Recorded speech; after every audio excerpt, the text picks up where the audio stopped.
आपकी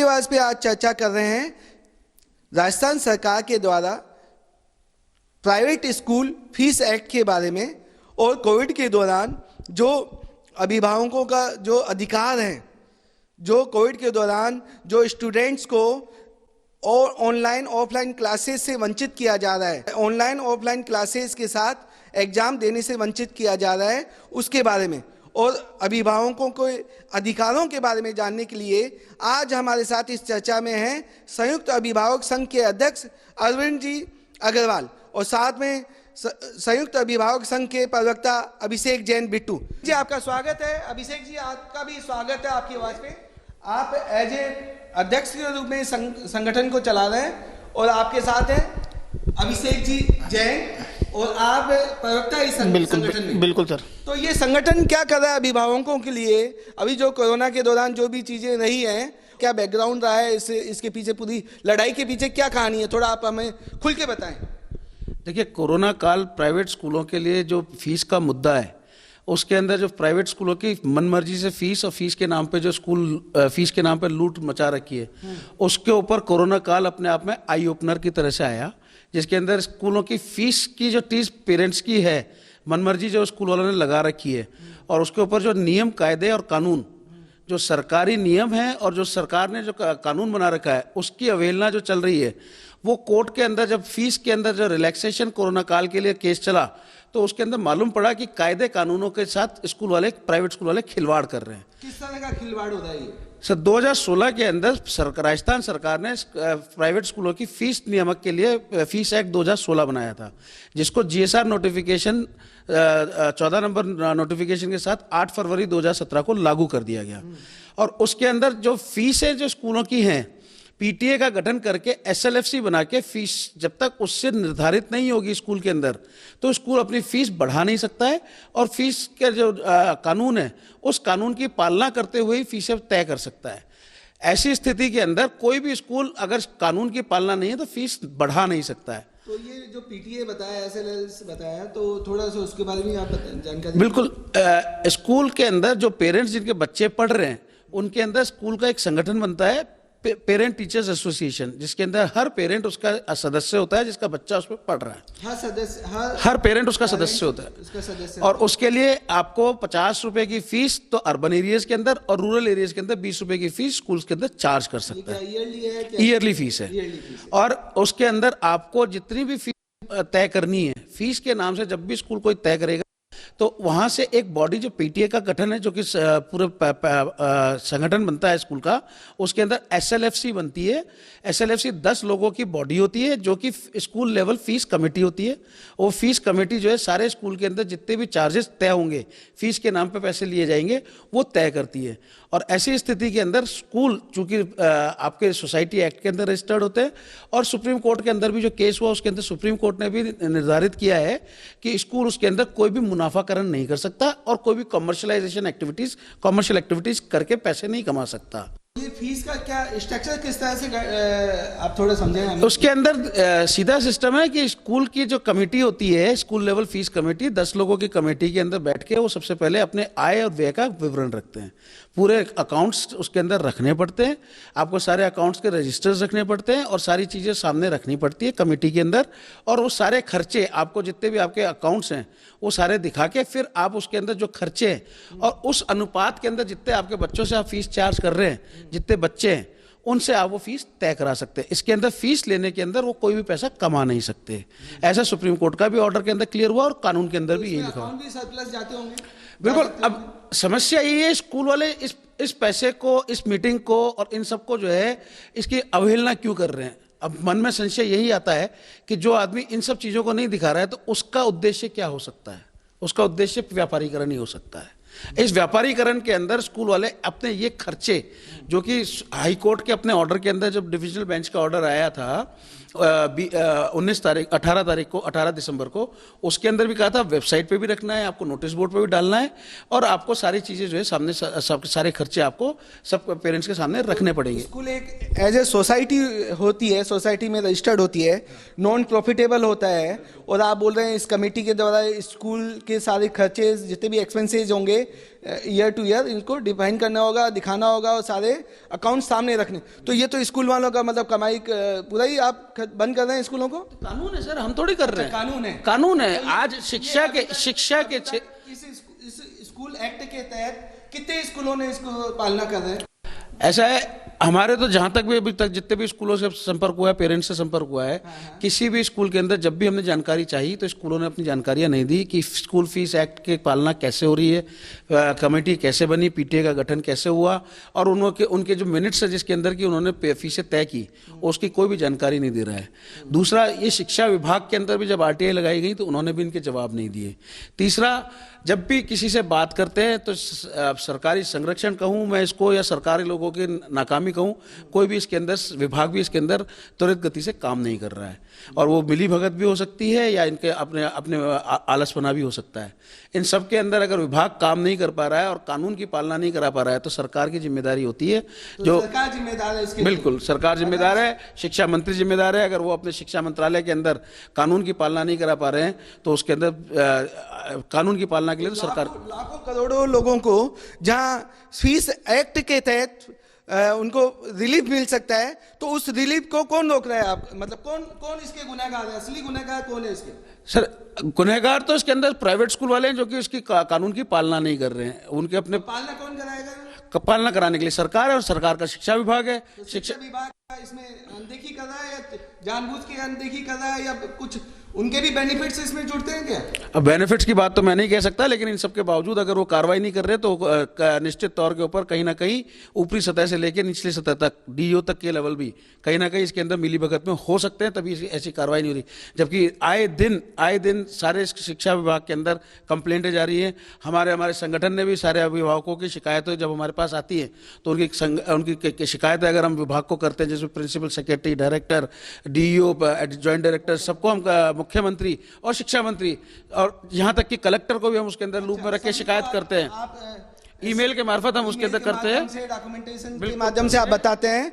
मतलब जहां 100% लोगों को रिलीफ हो सकता है, राजस्थान की जनता सुन ले, जहां शिक्षा एक्ट के तहत 100% लोगों को बेनिफिट हो सकता है, अभिभावकों को लाभ हो सकता है, उनको सुनिश्चित कराया जा सकता है। जो फीस का जो स्ट्रक्चर है वो मैं समझता हूँ पूरा ही चेंज हो जाएगा इस तरह से। हम तो ये मानते हैं कि करीब 50% फीस सारे स्कूलों की कम हो जाएगी अगर ये हर कानून की पालना करते हुए, और जो स्कूल फीस एक्ट है उसके सही मायने के अंदर उसकी पालना का सरकार करा दे तो अच्छे से अच्छे स्कूल जो कि अशोक गहलोत जी तो मतलब जो जनता के लिए काम कर रहे हैं और जनता को बेनिफिट देने के लिए काम कर रहे हैं, जहाँ किसानों की लड़ाई के लिए उन्होंने नए एक्ट लेके आए हैं, तो क्या मतलब जो उचित प्रावधान है सरकार ने उसको कानून बनाया है तो उस कानून की पालना नहीं करा पा रहे हैं, तो क्या दोषियों के खिलाफ कार्रवाई नहीं होनी चाहिए? बिल्कुल होनी चाहिए। और इसी के अंदर हमने जो है विभाग को कई बार पत्राचार किया है और हमने स्कूलों में भी कंप्लेंट की है, और आने वाले समय के अंदर मैं खुद तैयार हूं मेरे स्कूल के ऊपर केस करने के लिए। और जो सुप्रीम कोर्ट का ऑर्डर है उसकी पालना लेके मेरा बच्चा जब पढ़ रहा था, हर साल जो फीस बढ़ाई बगैर स्कूल फीस एक्ट की पालना के बगैर, तो उसके सारे दस्तावेज लेके मैं खुद कोर्ट के अंदर जाना चाहता हूँ और कोर्ट के अंदर केस कर रहा हूँ। आप जैसे तो लाखों लोग होंगे केस करने बिल्कुल के लिए। बिल्कुल लाखों लोग होंगे, लेकिन अब शिक्षा के अंदर बच्चों के साथ में जो पेरेंट्स का अपना जो अफेक्शन होता है, जो उनकी चिंता होती है, उसको लेके कई पेरेंट्स कई बार अपनी आवाज़ को शायद दबा जाते हैं। जो नेचुरल वो है कि बच्चे का भविष्य कई स्कूल वाले खराब ना कर दें, और जो उनको डर है। एजुकेशन जहां हमारा युवा कहां से कहां पहुंच सकता है एजुकेशन के माध्यम से, उस एजुकेशन सिस्टम के खिलाफ ही खिलवाड़ किया जा रहा है। वो खिलवाड़ कौन कर रहे हैं जानने की कोशिश करेंगे आगे। जी देखिए, आज अगर हम बात करें, अगर हम बच्चों के भविष्य की बात करते हैं, बच्चे को भविष्य बनाने के लिए हम उनकी पढ़ाई को सुचारू रूप से रखना चाहते हैं, तो कहीं ना कहीं देश का भविष्य भी बच्चे बनाते हैं आगे के भविष्य के अंदर। और जब बच्चों का शिक्षा अगर शरीर दुरुस्त नहीं होगी और शिक्षा के ऊपर व्यवस्था जो सरकार ने कर रखी है नियमों के तहत, अगर उसको सरकार नहीं देखेगी तो कहीं ना कहीं फीस के नाम पर लूट का, व्यापारीकरण करने का जो मौका प्राइवेट स्कूलों को मिला हुआ है और उसके कारण जो बच्चों का भविष्य खराब हो रहा है, इसकी जिम्मेदारी सरकार की है। और हमारे देश का भविष्य, जो आने वाले नौनिहाल हमारे देश के हैं, उनका अगर भविष्य खराब होता है तो कहीं ना कहीं हमारे देश का भविष्य भी खराब होता है। और ऐसी स्थिति के अंदर अगर सरकार बच्चों की शिक्षा के ऊपर ध्यान नहीं देगी तो देश का भविष्य अंधकार में निश्चित है। और इन्हीं चीजों को लेके हम सिस्टम की लड़ाई लड़ रहे हैं। कोरोना काल एक आई ओपनर था, जो जिन चीजों को लेके आज शायद 2 साल पहले मैं भी ध्यान नहीं देता था, लेकिन आज जब देखा कोरोना काल के अंदर हमारे पास पैसे नहीं थे और स्कूलों के फीस चुकाने के पैसे नहीं थे, जहां केस जो शुरू के अंदर चला वो स्कूलों ने लगाया, पेरेंट्स ने नहीं लगाया। स्कूल गए थे सरकारी ऑर्डर के खिलाफ, लेकिन वहां पे हमने अपनी बात रखी कि हमारे पास देने को पैसे ही नहीं है। तो और सारी चीजें तथ्य जब सामने रखे तो पहला ऑर्डर आया था सिंगल बेंच से राजस्थान के अंदर कि ट्यूशन फीस का 70% पैसा दे होगा। और इन सब के अंदर अगर बात करोगे तो वो जो कोरोना काल की रहम जो हम मांग रहे थे, उसके अंदर फीस में छूट मांग रहे थे, जब सिस्टम मालूम पड़ा, कानून मालूम पड़ा, तो ये लड़ाई चेंज हो गई सिस्टम की पालना के ऊपर। फीस का स्ट्रक्चर किस तरह से होता है, ट्यूशन फी क्या होता है और दूसरे फैसिलिटीज के लिए कितना पैसा लेता है स्कूल, ये थोड़ा इसका भी खुला। देखिए, स्कूल के अंदर हर विविध तरीके के खर्चे होते हैं। स्कूल अपने बच्चों के डेवलपमेंट के लिए भी खर्चा करता है, स्कूल अपने प्रॉपर्टीज के रखरखाव के लिए भी खर्चा करता है, नवीनीकरण भी हो सकता है, आगे के लिए उसके अपने प्लान्स भी हो सकते हैं कि स्कूल के अंदर कैसे उसके अंदर एक्सटेंशन करने शिक्षा को लेके, उन सब के भी प्लान्स हो सकते हैं। लेकिन बेसिकली जो स्कूल का जो बेसिक स्ट्रक्चर है वो शिक्षा देना है। शिक्षा देने के अंदर जो उसका बच्चों को शिक्षा देने के अंदर जो किताबों का खर्चा है, जो बच्चों के ऊपर जो ट्यूशन फीस का जो मेजर पार्ट है, जो करीब एक स्कूल के अंदर 60 से 70% का होता है, जिसके अंदर बच्चों की शिक्षा से रिलेटेड जितना भी खर्चा आएगा वो उसके अंदर ट्यूशन फीस के नाम से ले सकते हैं। बाकी जितने भी उसके अंदर स्पोर्ट्स एक्टिविटीज है तो उसकी स्पोर्ट्स फीस होगी, डेवलपमेंट फीस है डेवलपमेंट फीस होगी, कंप्यूटर के नाम पे कोई उसका खर्चा है अलग से, उसका खर्चा होगा। बाकी जो इनको अपने जो डे टू डे एक्टिविटीज के लिए जो इनको एनुअल फीस चाहिए होती है वो एनुअल फीस भी वो चार्ज कर सकते हैं। लेकिन इन सब के मध्य आपको स्कूल फीस एक्ट के अंदर बकायदा दिखाए हुए हैं। जब बच्चों को अगर आपका हॉस्टल की व्यवस्था है तो हॉस्टल का रहने का खर्चा अलग होगा, उनके मैस का खर्चा अलग होगा। बच्चे अगर स्कूल जो है आपको कन्वेंस प्रोवाइड करा रहा है तो कन्वेंस का खर्चा भी अलग होगा। और सारी मदों के अंदर फीसें जो है 10 तरीके की फीसें स्कूल फीस एक्ट में बता रखी है और उन पर पालना करते हुए स्कूल को अपनी सारी फीसें तय करनी होगी। आज की तारीख में अधिकांश स्कूलों ने सिर्फ स्कूल फीस के नाम पे फीस लेते हैं, उसके अंदर वर्गीकरण फीस का नहीं कर रखा है, किसी भी तरह का बिल्कुल उल्लेख नहीं कर रखा स्कूल का फीस का क्या स्ट्रक्चर होना चाहिए, कि किन किन मदों पे ये फीस ली जाती है, एक फीस के नाम से टोटल फी ले ली जाती है। तो क्या मैं इसमें आगे जानकारी जानना चाहेंगे कि आपका संगठन, अभिषेक जी आप प्रवक्ता इस संगठन पे, तो अभी तक आपके संगठन ने क्या किया, क्या एक्टिविटीज करी हैं और अभिभावकों को कैसे रिलीफ दिला रहे हैं? सर अभी तक हम लोगों ने अभिभावकों को जितना ज्यादा से ज्यादा जोड़ने का प्रयास किया है वो उसके अंदर हम लोगों ने विशेष ध्यान दिया है।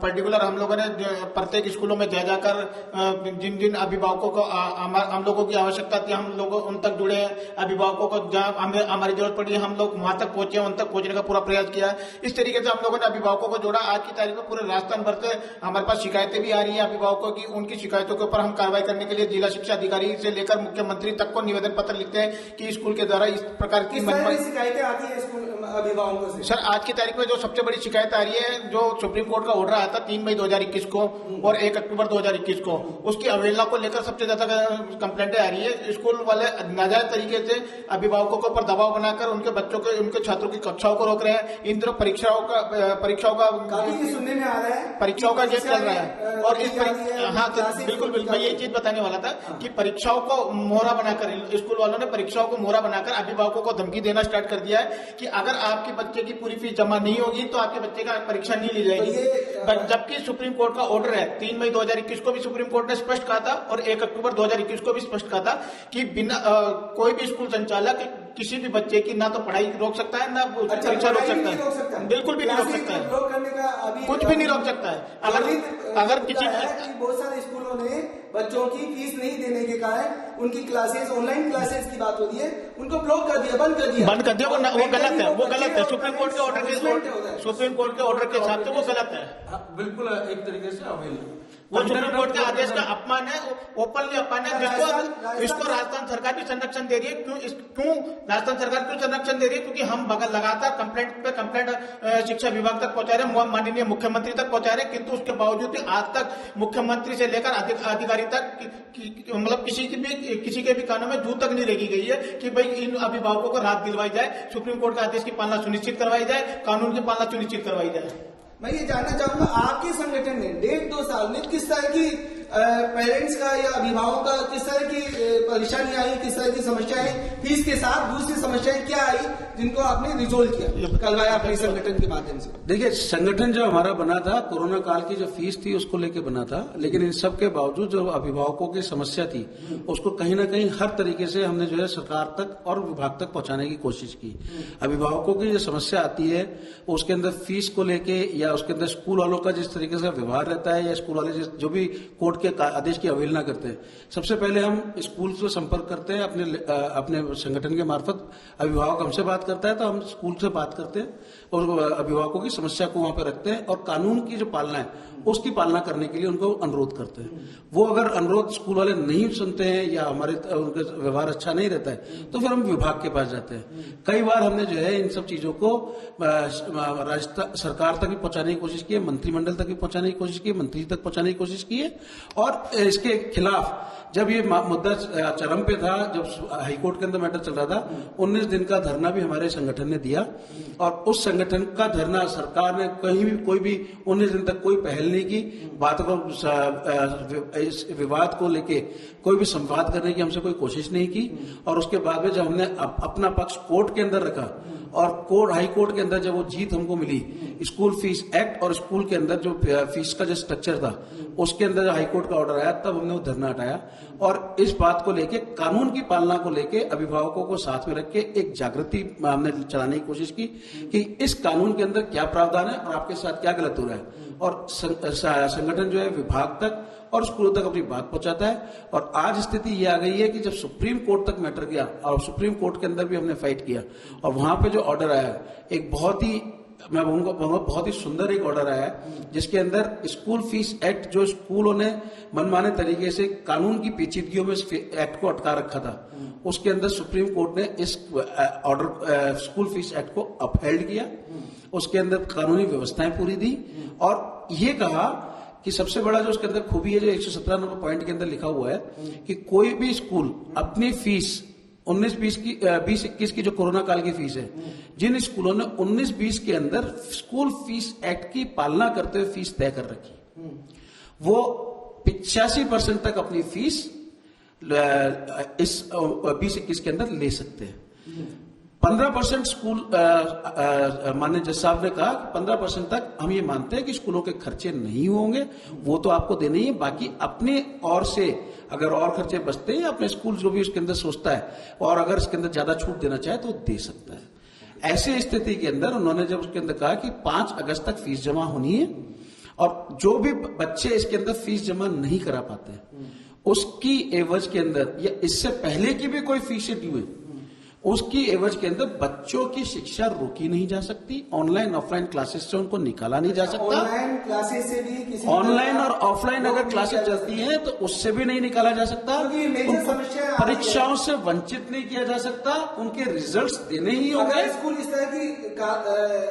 तरह के काम करता है तो मतलब किसी तरह सुप्रीम कोर्ट के ऑर्डर की अवहेलना है, उसके अंदर क्लियर कट लिखा हुआ है 117 मतलब सरकार तो जिम्मेदार। देखिए, ये तो हठधर्मिता स्कूल वालों की है, वो फीस को लूटने के नाम पे पेरेंट्स को ब्लैकमेल कर रहे हैं, उनके रिजल्ट्स रोक के, उनकी क्लासेस को रोक के, कि बच्चों का भविष्य के साथ खिलवाड़ करके। और ऐसी स्थिति में जब जब अभिभावक जो है विभाग में भी शिकायत करता है कि सुप्रीम कोर्ट के ऑर्डर की अवहेलना हो रही है, तो उसके बावजूद अगर कार्रवाई नहीं कर रहे इस विभाग, तो कहीं ना कहीं स्कूलों के साथ, स्कूलों से जिम्मेदार जिसको कानून की पालना कराने की जिम्मेदारी है, जिसको कोर्ट के ऑर्डर की पालना, शिक्षा विभाग 100% और राजस्थान सरकार जिसकी जिम्मेदारी वस्तु स्थिति कानून के राज की है। तो आपके पास कुछ ऐसी एप्लीकेशन आपने इकट्ठी की स्कूल वाइज, मैं होना ये चाहिए, आपको उन अभिभावकों से एप्लीकेशन लेनी चाहिए कि भैया जिन जिन अभिभावकों के साथ फीस के तहत और बच्चों की क्लास सैकड़ों ने हमारे पास, हजारों हैं, और उन हजारों ले जाके आप डिपार्टमेंट को बिल्कुल हमने दिए।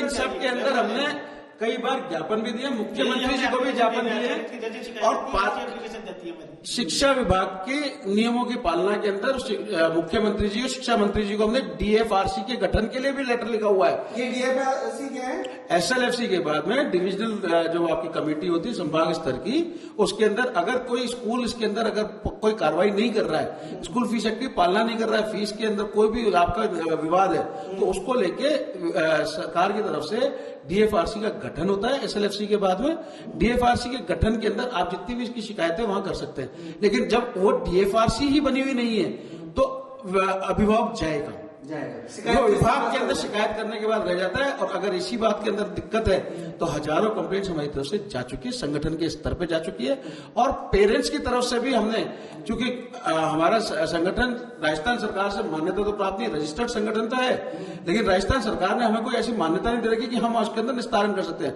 हम अभिभावकों के लिए एक पटल बनना चाहते हैं, पटल बने हुए हैं कि अपनी बातें और कानूनी रूप से जितनी बातें उनको निर्धारण करा के उसकी बातें रखवा सकते हैं। हम डायरेक्ट पालना के लिए हम बात नहीं कर सकते, लेकिन हम चूंकि हमने हमारी तरफ से भी शिकायतें लिखी है और अभिभावकों की भी सीधी शिकायतें लिखवा रखी है, उसके बावजूद भी अगर विभाग काम नहीं कर रहा है तो आप सोच सकते हैं कि कितनी मिली शिकायतें आपने?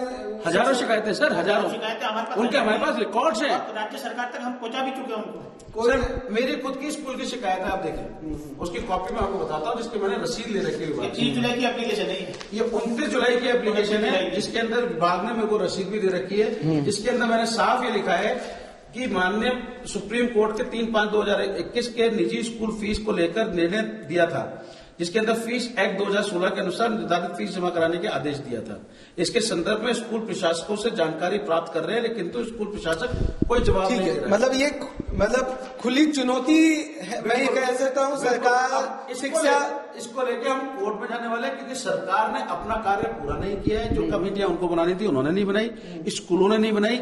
शिक्षा विभाग को जब हम उसकी कोर्ट के ऑर्डर की पालना के लिए हम बात करते हैं, शिकायत करते हैं, वो पालना नहीं कर रहे हैं। तो कोर्ट के ऑर्डर के अंदर इनफैक्ट हमने कई बार जो है पेरेंट्स से परेशान होकर, जब जिस तरीके से ब्लैकमेलिंग स्कूल वाले करते बच्चों के भविष्य को लेकर क्लासे रोक के, तो हमने एफआईआर दर्ज कराने की कोशिश की, लेकिन पुलिस प्रशासन भी इसमें हमारा सहयोग नहीं कर रहा है। अच्छा, हमने कई थानों के अंदर जाके, जब जिस थाने के अंदर स्कूल पढ़ता है पेरेंट्स होते हैं, तो उसके अंदर जाके हम कंप्लेंट करने की कोशिश करते हैं, तो वहां पे हमारी कोई एफआईआर दर्ज नहीं की, कोई सुनवाई नहीं है, कोई सुनवाई नहीं होती। मतलब और हमें एक एक टाल दिया जाता है, कोर्ट के ऑर्डर की पालना कराना हमारी जिम्मेदारी है, आप कोर्ट के अंदर जाए कंटेम्प्ट लगाए।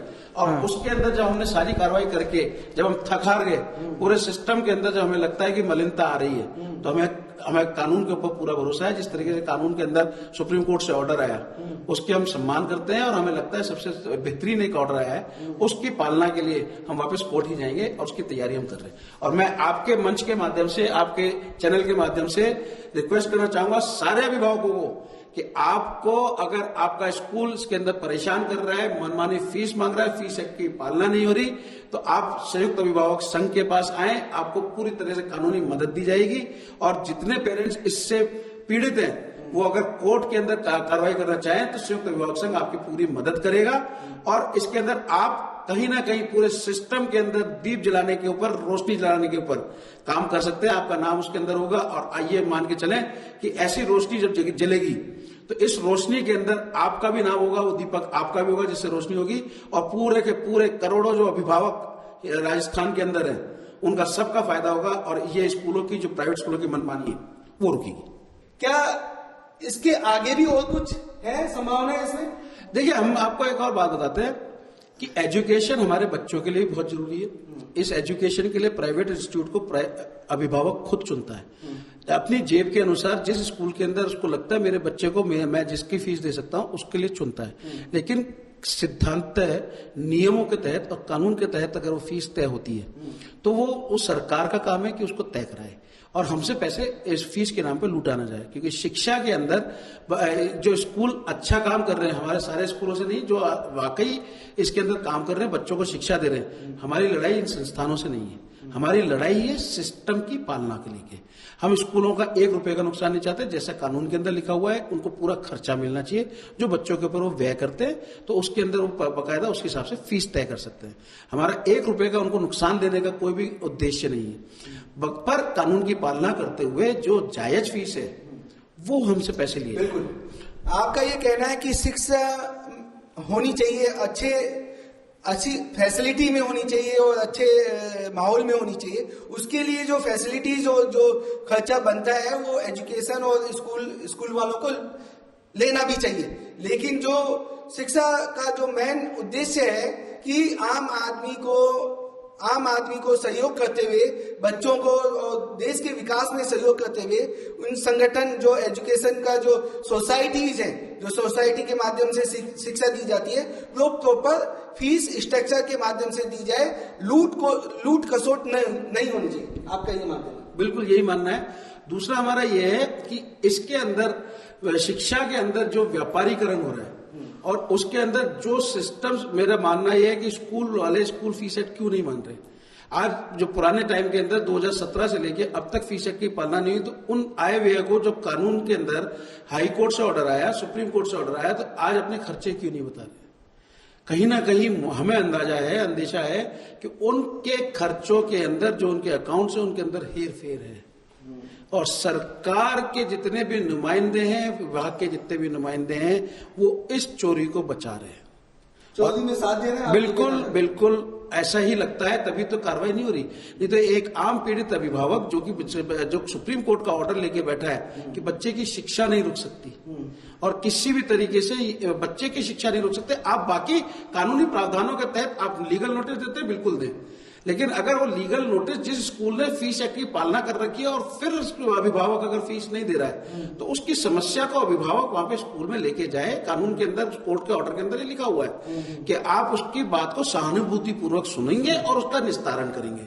अब स्कूल के पास में जितने फंड्स हैं या जितनी उसकी कैपेसिटी है उसके हिसाब से पेरेंट्स से बात करें सहानुभूति पूर्वक और उसके हिसाब से उसका निस्तारण करें। लेकिन अगर फीस एक्ट की पालना ही नहीं कर रखी और उसके बाद में नोटिस आते हैं, बच्चों को क्लास से निकाला जा रहा है, तो ये सब क्या है? ये सब तो कानून की अवहेलना है, और अवहेलना करते हुए अपने पैसे को वसूलने के लिए पराकाष्ठा है। जिस पैसे को लेने के लिए उत्तरदायी नहीं है उसको भी अगर वो मांगते हैं। देश के बहुत बढ़िया।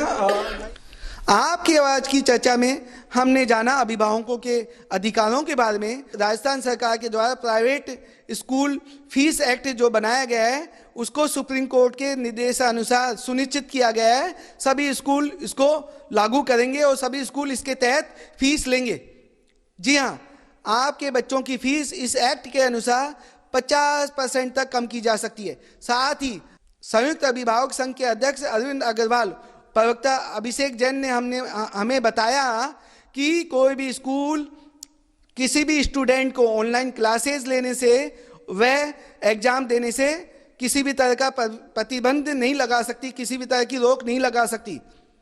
साथ ही यह सुनिश्चित करना चाहिए, आपको ये जानकारी होनी चाहिए कि राजस्थान सरकार के द्वारा प्राइवेट स्कूल फीस एक्ट 2016 के अनुसार आप स्कूल की फीस को तय करने के लिए जो कमेटी बनाई जा सकती है उसमें अभिभावक भी सदस्य, उस कमेटी के सदस्य, उस कमेटी के मेंबर होना जरूरी है। तो आपके बच्चों की फीस आप सुनिश्चित कर सकते हैं। हाँ बिल्कुल, आपके बच्चों की फीस आप सुनिश्चित कर सकते हैं।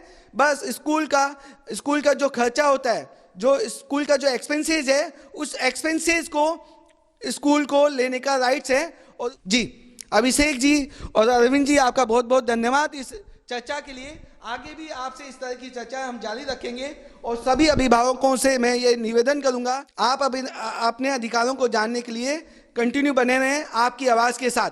जी धन्यवाद अभिषेक जी, धन्यवाद अरविंद जी, आपका बहुत बहुत।